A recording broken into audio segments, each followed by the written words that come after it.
Yo, I say, yo, what's good, YouTube? It's your boy Jeremy coming at you guys with another video, man. Do me a favor, do what it says in the first and last name, subscribe to JR Ranks. Make sure that you guys leave a like on this video. Make sure you guys hit the notification bell so whenever I upload or stream, you will be notified.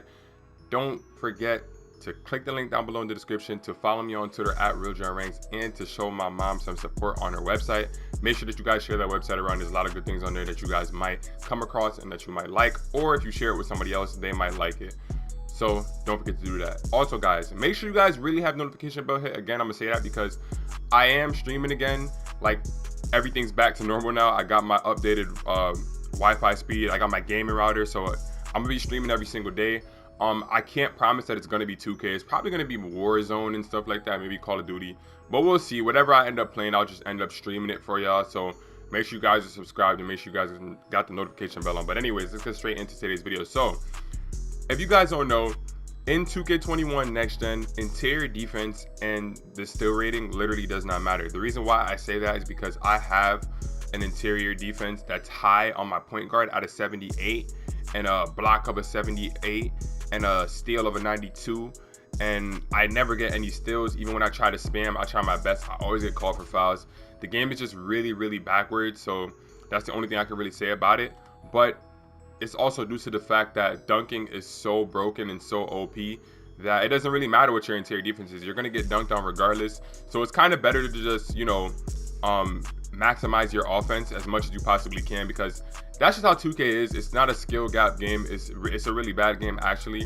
It's offense for offense. It's like defense literally does not matter. So it's like you'd be wasting attribute points if you put it on interior and still, because you're not gonna get steals. Even if you have Hall of Fame pickpocket, you could go for spam steals and you're just not gonna get the steals. Like, that's just how the game works. They're gonna constantly call you for fouls because they cater to offense. And then having an interior, it's not going to mean much because you can put it elsewhere and then still end up getting Hall of Fame rim protectors. So there's no point to, you know, add to these. And for today's video, what I wanted to show you guys is that you do not need stamina. Now, if you guys are skeptical about making a build without stamina, you can check out the NBA 2K Lab video. I'll leave the link down below in the description where they fully explain, you know, whether it's worth it or not to have no stamina on the build. And I think it's actually worth it to not have it because you end up getting a lot more badges. For an example, I'll show you guys right here. This is a point guard build, 6'7". So keep that in mind.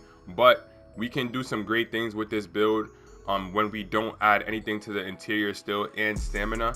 We end up getting some really great stats. So I'll show you guys that right about now. I'm gonna put that down right there. Let's see if we can maximize that. So we're not gonna touch anything on the still or interior. We're gonna maximize the block, the rebounding, all of that. Let's see if we can max this out. So let's go back to the vertical. Actually, we want to put that back up. The shooting is what we probably want to put down a little bit. Come back to the playmaking. Let's see if we could get the playmaking to like about right here. Get that back up. So yeah, you can do a lot of different things with this build, guys. It's really up to you. Like you see right here, when you don't upgrade the stamina, obviously you don't need any strength. But then when you leave the still and the interior, you can do a lot of great things with the build. Obviously, I didn't, you know, do it correctly right there. Too much vertical. We're going to make sure that we can actually put that back. Put the dunk back up. So there's something that I'm not doing right. Maybe I got to lower the, let's see. Because we want to get that dunk. We actually want to get that dunk max. Okay, so, yeah, something like this. You end up being able to do some good things with the build. Now, it's nothing too crazy, but this is like one of the better point guard builds you can make. Like at point guard, you get 11 finishing, you end up getting 20 shooting, you get 15 playmaking with a good amount of Hall of Fames, and then you're able to get you know, you're able to get gold rim protector, Hall of Fame rebound chaser. You're able to get some pretty good badges, Hall of Fame clamps, which is the only thing that really matters in this game, bro. I'm not even gonna lie to you. But this point guard build is actually pretty good. Like I said, you can make a point guard build without even having to touch interior, still, or stamina. Now, like I said, this is a risk. You can do it at your own risk. If you're very skeptical about it, then just don't do it. But like I said, the link is down below in the description, or you can simply search it up.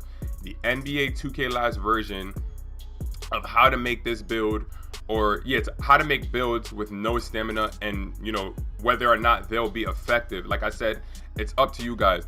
If you feel like you don't need all those finishing badges, you can even come back right here. You can max out your vertical if you want, you know, to jump higher for rebounds and stuff like that. You'll end up getting a lot of boards. It's up to you. If you want to say, hey, forget the vertical, you can put this back to a 69 or a 70 and then come back up to the playmaking, get some extra playmaking. If you're like, oh no, not that, some extra shooting. It's really all up to you guys. It's how you want to do it. But like I said, I'm not going to show you an exact way of how to make the build. I'm just showing you guys that, look, if you sit there and you decide that you want to make you know, a build without any stamina and without any interior or steel, you can end up having a really decent build, guys. Like I said, it's all up to you at the end of the day.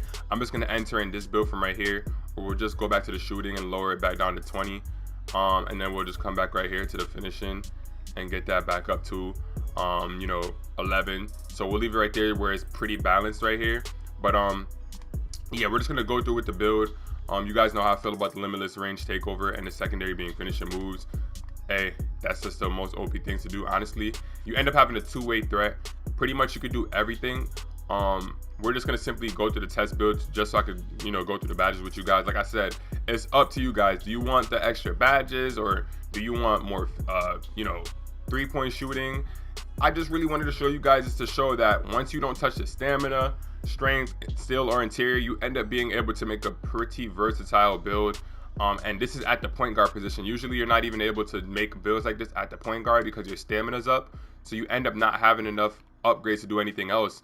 So right off the bat, these 3 badges, once you have these 3 badges with a 90 dunk, you're going to be dunking on everybody. Go to the finishing, you go Hall of Fame deep threes, Hall of Fame hot zone hunter, Hall of Fame hot shot, bronze green machine, because that's all you need, bronze catch and shoot for that, bronze volume shooter. Then you still end up having about 4 more. So at this point, it's up to you what you want to do with it. You could do Hall of Fame stop and pop, and that's pretty much good enough. Then you come over to the playmaking. You got options: gold quick first step, Hall of Fame handles for days, which is great. You could get gold ankle breaker, you could get gold tight handles, bronze stop and go. So you end up being able to do some pretty good stuff if you make the build like this. I might make a build like this later on in the year. I might maximize this, but I do have a power forward build that has a lot more badges that I want to max out. So once I, you know, get to that build, then we'll see what's next. But you see right here, you could get a lot of stuff. And honestly, these are the main badges that matter to have anyways. Intimidator, Rim Protector, Tireless, all of these are the main badges. And then that's pretty much it, guys. Like I said, it's really up to you, you know, whether or not you want to make a build like this, especially at the point guard position that doesn't have any stamina. There's a better explanation to be broken down in terms of how much stamina you have in park and in the rec center. So I'll leave that up to you guys to make the decision. Make sure you guys watch the NBA 2K Lab video, link down below in the description. My mom's website and my Twitter is also down there, so make sure you guys check those out. And make sure you guys leave a like on this video and subscribe if you're new. But that's pretty much it. It's your boy John Ranks. Thanks for watching, and I'm out, y'all. Peace. Gang, they cannot do it like him. Nobody shooting like him. Gang, nobody doing like him. That nigga hate everyone cause you broke, and that's why nobody like him. Gang, SD Glum, now he talking this shit.